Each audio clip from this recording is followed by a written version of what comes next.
What's up? This is Trey T, and this is part two of my 5-part series about education. In part one of my series about education, I spoke about the importance that parents have when regarding their children when it comes to education, and how parents and teachers should be a tag team duo for the kids when it comes to education. In this video, I will focus more on the students and how their involvement is critical to education. So part two will be mainly focused on the students. Just like the teachers play a crucial role, the students play a crucial role in education. It's a give and a take relationship. But in the first video in part one, I discussed how the parents need to be more involved in the students' lives when it comes to education, what they need to do to help the students.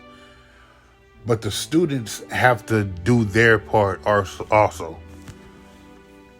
So here are some of the problems that the students face nowadays, what they go through. A lot of the students nowadays, a lot of kids, they're enabled basically by their parents. We live in an era now where they don't want you to hurt anybody's feelings. Everybody is basically a winner now. If you don't get something right, it's okay. Oh, it's not your fault or something like that. It's basically everybody, it's a participation. Everybody gets a trophy, basically. Like, oh, no child left behind. Like, nowadays, they just pass students. Just like when I was in school, man, it was so many people in my class that ended up in my class because they failed. Like fourth grade, like it was like 10 of them. It was like 10 of them that failed fourth grade. So when I got to fourth grade, they with us now. Or they failed sixth grade and they ended up with me and our classmates. But now nobody fails. They don't fail anybody. Even like some of these kids, like I remember reading some of these kids' papers when I would tell them, okay, this is what we writing about, or this what you got to do, this your assignment. And they turn the paperwork in and I'm reading it, going over it. And like, you would be so surprised how many of these kids can't spell basic words.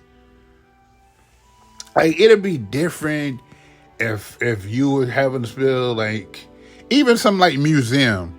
A lot of people sometimes mess up on something like museum or restaurant or something like that. I can understand that. But when you misspelling friend, like it was really more than one paper where they spell friend FREND. They just completely forgot the I. Or they misspell chemistry. Like, I was just dumbfounded reading some of those answers. And like they're not held accountable because you don't want no child left behind. You don't want to hurt anybody's feelings, so you just go pass them right along. Even if they're not ready for the next grade, you just pass them right along. Man, I remember when I heard stories about people 40, 50 years ago being held back just for not talking. They were held back because, well, the teacher didn't think they were mature enough to go to the next grade. And not that they didn't do their schoolwork, it's because they weren't social enough. So they got held back. You don't see that nowadays. They just, okay, Here you go. Here your little certificate go. Go on to the next grade. It don't matter if you know how to do your you know your ABCs, you know how to count, you know how to multiply, you know how to divide. It doesn't matter. Go to the next grade. Here's your participation trophy. Go to the next grade. Like, that's how you enable the students. The parents are enabling students, and the school system is enabling the students, where they don't gotta learn, basically. Which brings me to my next point. The kids don't want to learn. The kids are lazy. These kids, a lot of these kids nowadays are lazy, and I hate the fact that it's these kids nowadays. It's my generation. It's my generation of people that's in my generation. Those are your kids. What the hell happened to you? You know you weren't raised like that. So why the hell are you raising your kids to be like that? We didn't grow up like this. We had to work our asses off. And now your kids just lazy as hell? They don't care about shit. They don't want to do anything? I don't understand how my generation raising these kids, even with technology and all that shit. How that don't no stop, don't try to blame it on technology. I'm gonna get to technology in a little bit. But the student, they just lazy. They don't want to do anything. I'm passing out work and stuff in the past, and they just sit there and look at it. Or they just get it and guess, and they end up with like a 12 or something on the paper.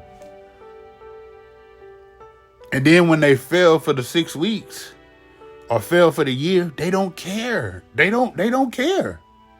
Because you know why they don't care? Because they know nothing's going to happen to them. Which brings me to my next point, the consequences. Nothing's going to happen to them. They just, again, participation. They just go get passed right along to the next grade. Even if they fail, okay, here you go. Just, hey, I know you failed, but hey, they can go to summer school, still fail, and still get promoted to the next grade. No child left behind.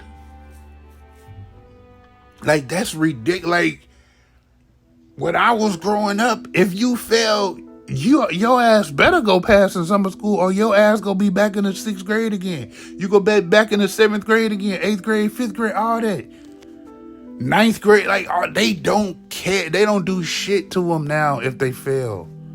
They don't do anything.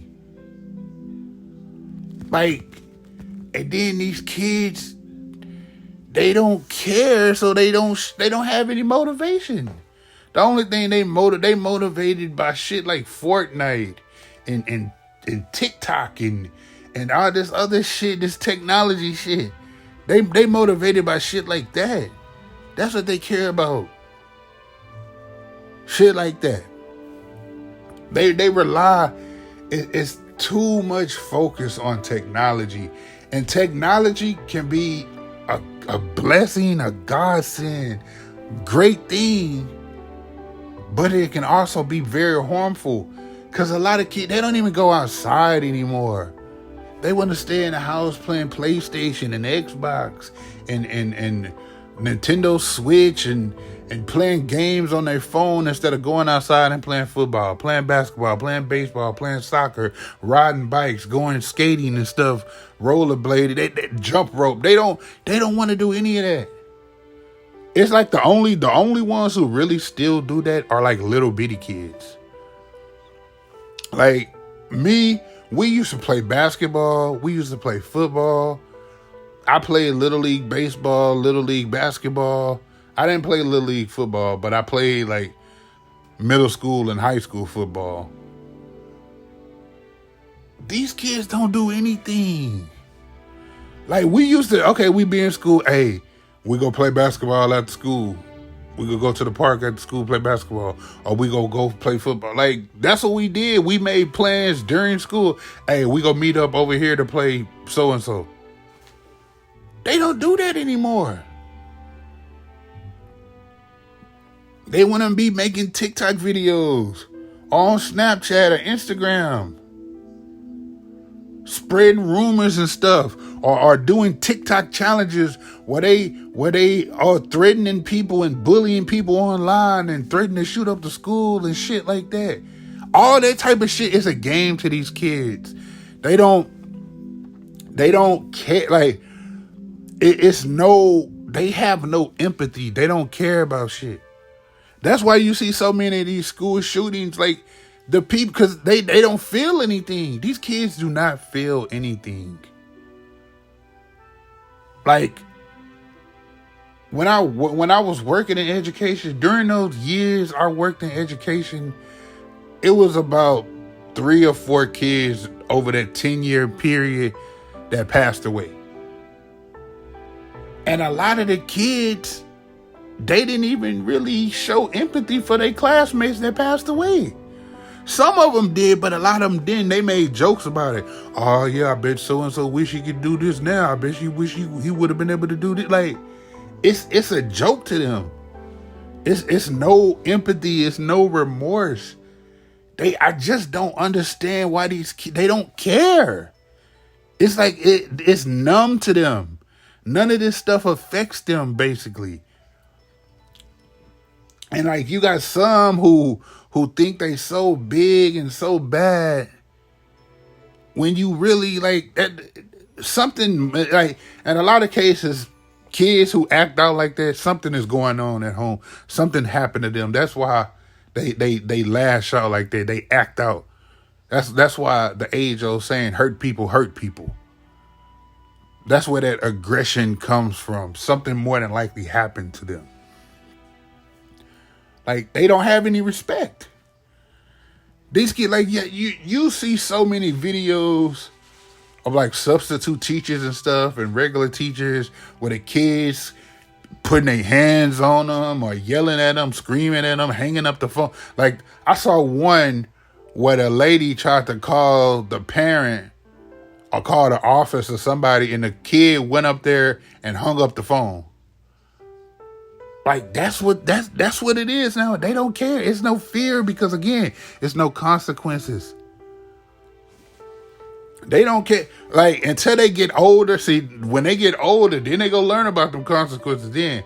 Because now, mom and daddy, uncle, grandma, whoever, taking care of them. But once they turn 18, 19, whatever, and they got to start working for themselves, and we're going out there working and trying to make a living, then they go learn that real life go hit them real hard, and they go see how fair life really is. I remember I talked to some seniors, and I asked them, it was their senior year, and I asked them, was they ready to graduate? And one of them told me no. I said, why? I said, what, you ain't ready to face the real world? She said, yep, that's exactly why. It seems scary. These are her exact words. She said it seemed scary.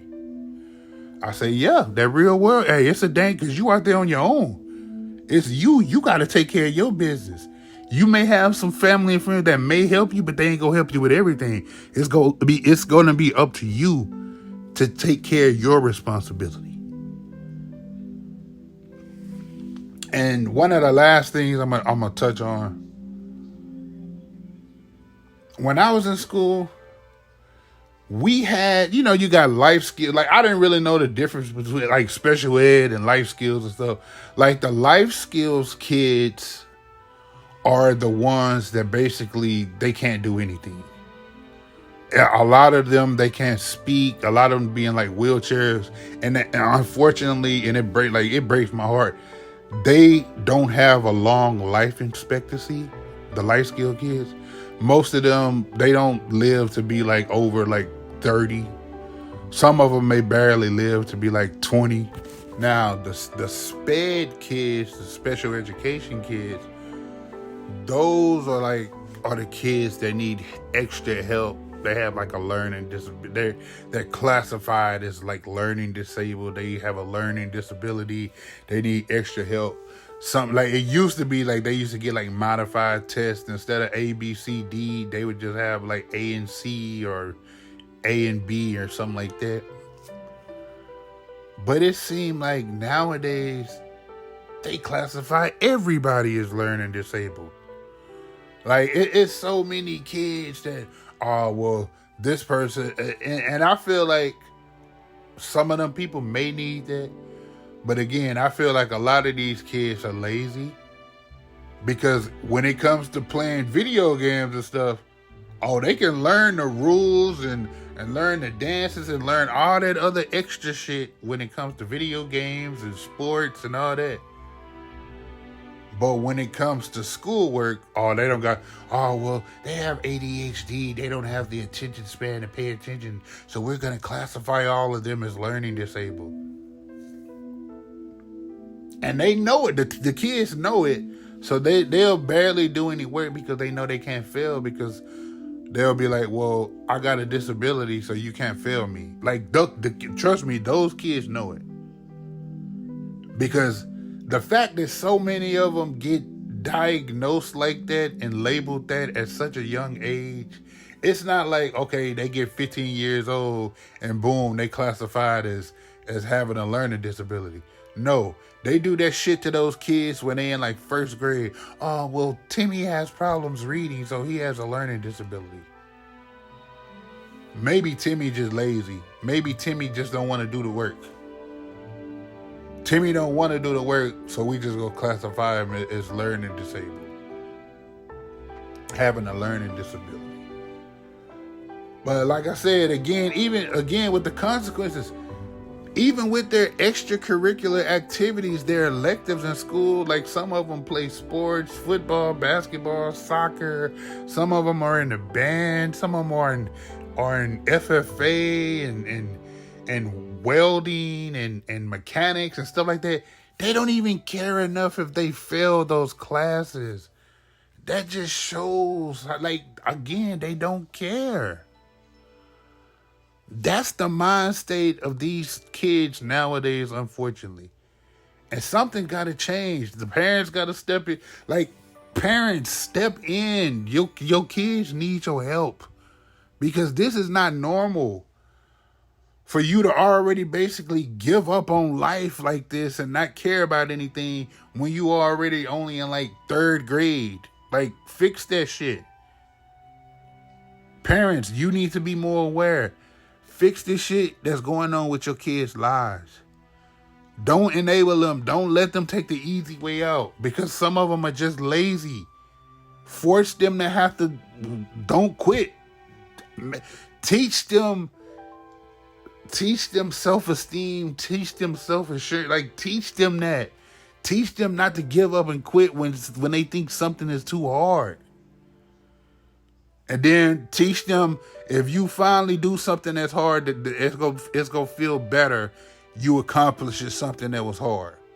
Did something that was very easy. You'll feel better finally accomplishing something that you really had to work for, as opposed to, oh, that was easy. Like, parents, you need to instill that into your kids. But that is part 2 of my 5-part series about education. Thanks for watching. Subscribe to the channel. More videos coming soon. Trey T out. Peace.